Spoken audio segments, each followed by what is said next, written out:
Arc Raiders is the brand new third-person extraction shooter from Embark Studios, the creators of the finals. It's shaping up to be one of the most ambitious multiplayer launches of 2025, so it's set on a ruined Earth, overrun by mysterious robotic invaders known as Arc, and you take on the role as a raider, a scavenger who ventures to the surface to fight, loot and extract whatever scraps of humanity's past can still be saved. So it's got a cinematic style, fluid combat, and a high-stakes risk-reward loop. Arc Raiders blend survival, exploration, and tense PvPvE firefights into one seamless experience. So, today I'm going to cover everything you need to know before you drop into the game, from gameplay mechanics to progression systems, and also post-launch plans.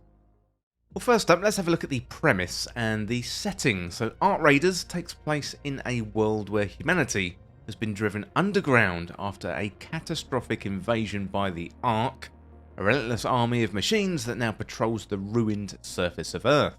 The last remnants of human civilization survive in a subterranean hub known as Speranza. It's a fragile refuge built from the scraps of the old world. So as a raider, you're one of the few brave enough to venture topside, scavenging for resources, technology and lost artifacts, whilst also fending off both mechanical threats and rival humans competing for the same loot. So the intriguing thing about Arc Raiders is the world above isn't just hostile and depressing, it's hauntingly beautiful, filled with decaying cities, rusted industrial zones, and a dynamic weather system that constantly changes on how each raid plays out. So this blend of grounded sci-fi and desperate survival sets the stage for a world where every expedition feels like a fight to reclaim what is left of humanity. Okay, next up, let's have a look at the gameplay. So at the heart of Arc Raiders is a simple but addictive loop. You deploy, you scavenge, you survive, and then you extract. So each session begins when you and your team go to the top side of one of several open zones scattered across the wasteland, and from there you're going to explore abandoned facilities, scavenge for valuable materials, and complete missions for traders or factions, all while fighting off Arc machines and crucially other human raiders doing the same. Every trip is a gamble, whatever gear you take in is at risk, but whatever loot you extract is yours to keep.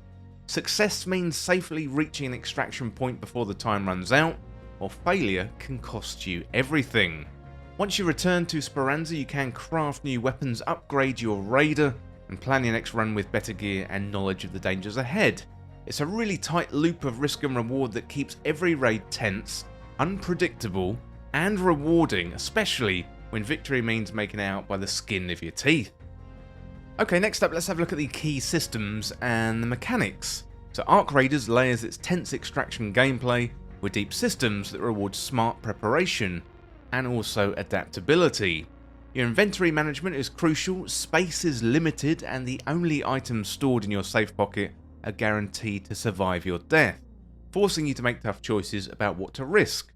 Weapons have durability and can break mid-raid if neglected, while crafting and repair stations at Speranza let you keep your best gear in top condition. Combat tools range from conventional firearms to gadgets like lures, mines, zip lines, deployable shields, and that opens up tactical options against both humans and also the Arc machines. As you level up, skill points let you specialise your raider, enhancing your stealth, mobility, or resilience depending on your playstyle. Layered on top of this are feats, raider decks, weekly trials, and they provide a steady stream of progression and cosmetic rewards. And then you got the dynamic weather and the time of day that makes each raid unpredictable, and the mix of AI enemies and rival players ensures that no two runs ever play out the same. And the AI Arc robots, they are no joke. You don't want to mess with them as with the other human players as well. Okay, a few quick tips before you jump into Arc Raiders. So before diving into your first raid, it is worth keeping a few survival tips in mind because Arc Raiders doesn't really forgive your carelessness. Stealth and sound are everything, so sprinting, looting loudly or firing unnecessarily, they can alert both Arc machines and also nearby players. So pick your battles wisely, not every fight is worth the risk. Sometimes slipping past enemies is smarter than standing your ground. Keep an eye on the raid timer and plan your route towards extraction early to avoid getting trapped or ambushed in the final minutes. And always stash your most valuable items in the safe pocket, repair weapons frequently, and manage your inventory space to avoid leaving rare loot behind. Extraction zones are danger magnets, so scout them first and approach them from unexpected angles. And finally, don't forget Scrappy, who scavenges materials between raids, a small but steady advantage that can keep your gear flowing even when things go wrong.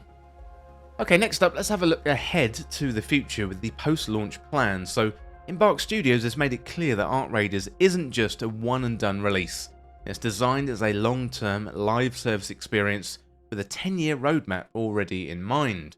So the team plans to evolve the game with major seasonal updates. We've got Ark enemy types, missions, we could have some new maps. There is rumours of a secret endgame map, which is very, very interesting. Also world events that expand the playable regions of Earth's ruined surface. As I mentioned before, that endgame map, that is rumoured to be the first post-launch drop, and that is a new snowy zone called Stella Montis, alongside fresh loot pools and also co-op challenges as well. So while the developers haven't released a strict timeline, they have said the flexible structure is going to allow them to react quickly to community feedback and also balance changes. I would expect new raid tiers, story-driven expeditions, limited time events to keep players returning. It's all part of this commitment to keep the world of Ark Raiders alive and evolving long after launch day. I should say as well, if you are interested in Ark Raiders, it launches tomorrow, so you can go and pre-order the game right now. You can also preload the game right now, so you're ready for launch when the game comes out tomorrow. Okay, next up, let's have a look at the reset system, and this is the Expedition Project. So one of Ark Raiders' most intriguing systems is the Expedition Project. It's a bold twist on the traditional progression reset seen in other extraction shooters. So instead of forced wipes, Embark have made resets optional and cyclical, giving players control over when to start fresh. So after reaching level 20, you unlock the ability to opt in to an 8-week expedition cycle. And during the first 7 weeks, you complete objectives and gather loot. In week 8, you can choose to reset your progress voluntarily. Doing so wipes your raider level, gear and crafting progress, but you keep all your cosmetics, achievements and account-wide unlocks. In return, you earn exclusive expedition rewards and permanent account buffs that carry forward into future cycles. It's quite a clever way to satisfy both the hardcore players who crave fresh starts and also casual players who prefer to keep building long term, making progression feel like a personal choice rather than a punishment. Well, Ark Raiders definitely stands out in an increasingly crowded genre by reimagining what an extraction shooter can be. So whereas games like Escape from Tarkov and Hunt Showdown emphasise realism and punishing systems, Ark Raiders is leaning into accessibility, style and cinematic world building, all wrapped in a third-person perspective that makes the experience feel more fluid and also grounded. The optional reset system could redefine how progression works in live service games, giving players more freedom without fracturing the community. And that mix of PvPvE combat, striking environments, and also crucially, Embark's track record for technical innovation, this all suggests that the game could carve out quite a unique identity in the shooter space. But its success is going to hinge on how well the studio supports it post-launch, balancing content cadence, economy fairness, and player feedback over time.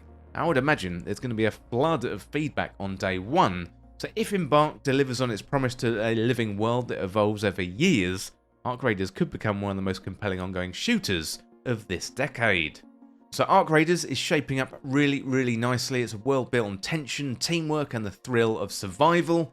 You don't always go into a fight versus another human player with PvP on your mind. You can say stop, don't shoot, and you can end up teaming up, taking on the Ark together. There's huge robots like the Queen, there's puzzles, there's raid-like mechanics if you are a Destiny 2 player or a World of Warcraft player. There's some really, really deep mechanics and interesting puzzles. Looks very, very good indeed. It's got cinematic combat, evolving systems, and every raid offers a story of risk and reward. So whether you're diving in solo or with friends, every decision, what you carry, when you fight, when you flee, that is all going to define your experience. So As the game nears launch, now is the perfect time to gear up, study the mechanics, and get ready for the fight to reclaim the surface. Well, that is it today for everything that you need to know about Ark Raiders, and as always, thank you so much for watching or for listening. Don't forget to hit that subscribe button down below for even more Ark Raiders content here on Endgame Express. Well, thanks again, and I shall see you real soon.